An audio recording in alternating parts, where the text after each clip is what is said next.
الحمد لله وكفى وسلام على عباده الذين اصطفى أما بعد فأعوذ بالله من الشيطان الرجيم بسم الله الرحمن الرحيم قل أعوذ برب الفلق من شر ما خلق ومن شر غاسق إذا وقب ومن شر النفاثات في العقد ومن شر حاسد إذا حسد۔ محترم سامعین،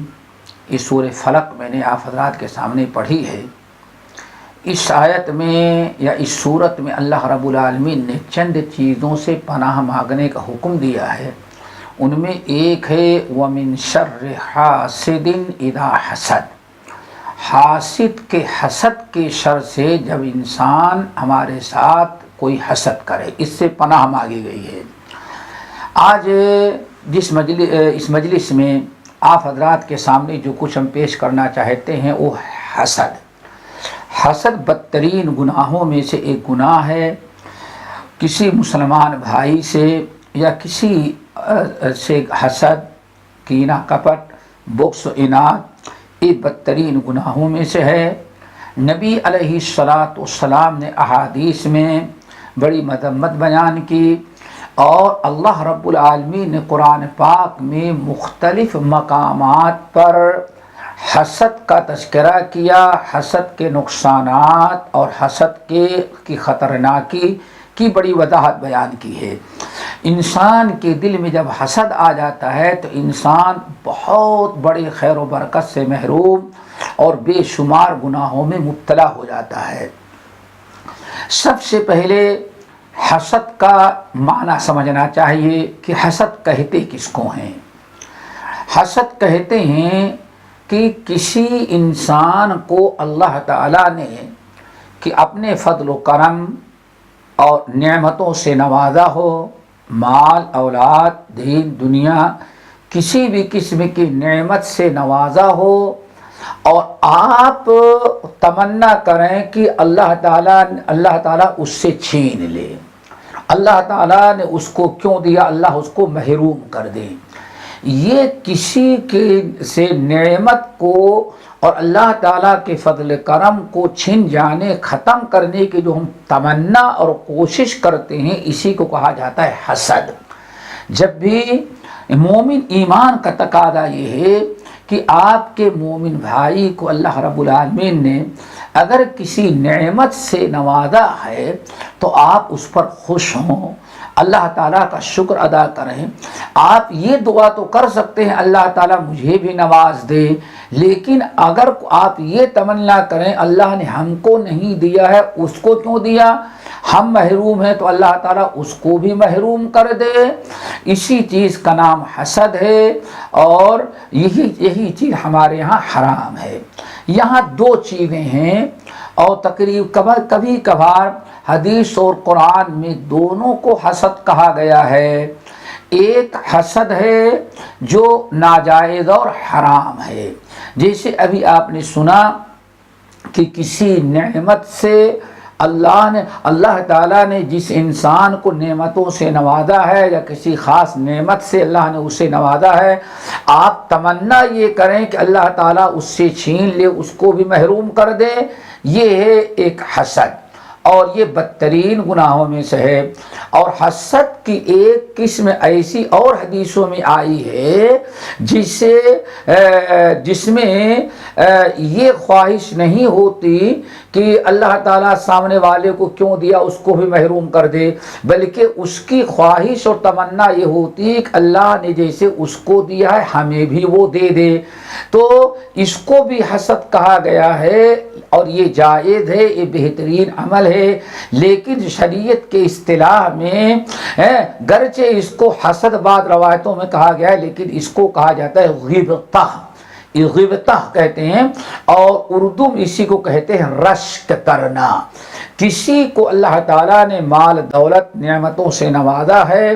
تو آپ اس پر رشک کریں کہ کاش کہ اللہ نے اس کو جو دیا ہے مجھے بھی دے دیں، یہ غبطہ ہے، یہ جائز ہے، بلکہ بہترین اعمال میں سے ہے، لیکن اس کو بھی کبھی حدیثوں میں حسد کہہ دیا جاتا ہے۔ جیسے کہ صحیح بخاری اور مسلم کی روایت، نبی علیہ السلام نے ارشاد فرماتے ہیں لا حسد الا فی اثنتین، صرف دو ہی چیزوں پر حسد کرنا جائز ہے۔ لا حسد الا فی اثنتین، یعنی بس دو قسم کے آدمی ہیں یا دو چیزیں ہیں، دو نعمتیں ہیں جس پر انسان حسد کر سکتا ہے۔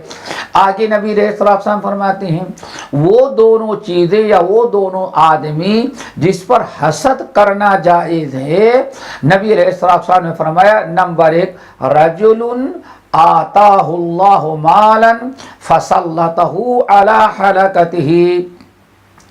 پہلا وہ انسان ہے کہ جس کو الہ العالمین نے مال اور دولت دیا اور پھر مال اور دولت کو اللہ نے اپنی راہ میں اچھے کاموں میں خرچ کرنے کی توفیق دی۔ ایک انسان جس کو اللہ نے مال اور دولت سے نوازا اور اس کو وہ اپنا مال اور دولت اللہ کے راہ میں ہر وقت خرچ کرتا رہتا ہے، اگر کوئی انسان ہم میں اور آپ میں سے کوئی یہ تمنا کرے اللہ تعالیٰ نے ہمارے اس مسلمان بھائی کو یہ بڑا مال اور دولت دیا، کتنا اللہ کے راہ میں خرچ کر رہا ہے، اللہ تعالیٰ ہم کو بھی دیتا تو ہم بھی اسی کی طرح اللہ تعالیٰ کے راہ میں خرچ کرتے۔ دیکھیں یہاں ایک نبی علیہ السلام فرماتی یہ حسد ہے، حقیقت میں حسد سے مراد یہاں غبطہ ہے، اسی غبطہ کو اردو میں کہتے ہیں رشک کرنا۔ یہاں رشک کر رہا ہے کسی مالدار کی مالداری کو دیکھ کر کے، چونکہ وہ اللہ تعالیٰ کے راہ میں خرچ کرتا ہے، ان نیک کاموں میں مال خرچ کرتا ہے، تو اس جیسے بننے کی تمنا کرنا یہ اصل میں غبطہ اور رشک ہے۔ دوسرا وہ انسان یا وہ چیز جس پر رشک کرنا یا حسد کرنا جائز ہے، آپ نے ارشاد فرمایا رجل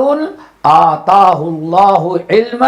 وہ انسان جس کو اللہ تعالیٰ نے علم سے نوازا ہے، اللہ نے اسے کتاب و سنت کا علم دیا ہے، اور وہ عالم اپنے علم کی برکت علم سے لوگوں کو پڑھاتا ہے، لوگوں کو فائدہ پہنچاتا ہے، لوگ دین کا بڑے بڑے کام کرتا ہے، بہترین قسم کی وعظ و نصیحت کرتا ہے۔ اب یہ دوسرا انسان ہے جس کے بارے میں اللہ رسول نے فرمایا اس پر حسد کرنا جائز ہے، لیکن حسد سے مراد غبطہ اور رشک ہے۔ اب آپ کسی عالم کو دیکھتے ہیں اللہ نے اس کو بہت زیادہ مال دولت خوشحالی بہت آپ دیکھتے ہیں کہ اللہ تعالیٰ نے کسی کو بڑے علم سے نوازا ہے اور وہ ہر وقت اپنے علم سے لوگوں کو فائدہ پہنچاتا رہتا ہے، آپ کے دل میں اگر یہ تمنا پیدا ہو کاش یہ انسان بڑا نیک ہے، کاش کہ اللہ تعالیٰ مجھے بھی علم دیتا تو ہم بھی ایسے کرتے۔ دیکھیں یہاں آپ یہ خواہش کر رہے ہیں، ان دونوں پر حسد کر رہے ہیں، لیکن وہ حرام حسد نہیں کر رہے ہیں بلکہ یہ رشک ہے اور غبطہ ہے۔ کیوں؟ جو حسد حرام ہے اس میں یہ ہے کہ آپ تمنا کرتے ہیں کہ اللہ تعالیٰ اس کو محروم کر دے اس نعمت سے، ہمیں نہیں ملی ہے یہ ہمیں ملی ہے تو اسے کہ اللہ نے دیا ہے اللہ تعالیٰ اس سے چھین لے، اس کو محروم کر دے۔ آپ کی نیت وہاں بری ہے، لیکن ان دونوں آدمیوں پر جب آپ حسد کرتے ہیں تو یہ تمنا کرتے ہیں اللہ مجھے بھی ایسے بنا دے، ان کو جیسے مال و دولت سے نوازا اللہ کے راہ میں خرچ کرتے ہیں، جیسے اس کو علم سے نوازا اپنے علم سے لوگوں کو فائدہ پہنچا رہا ہے، تو آپ یہ تمنا کرتے ہیں اللہ مجھے بھی ایسے علم دے دے تاکہ میں بھی لوگوں کو فائدہ پہنچاؤں۔ تو دونوں میں بڑا فرق ہے، گرچہ اس کو حسد کہا گیا ہے لیکن اس کو کہتے ہیں غبطہ اور اردو میں کہتے ہیں رشک۔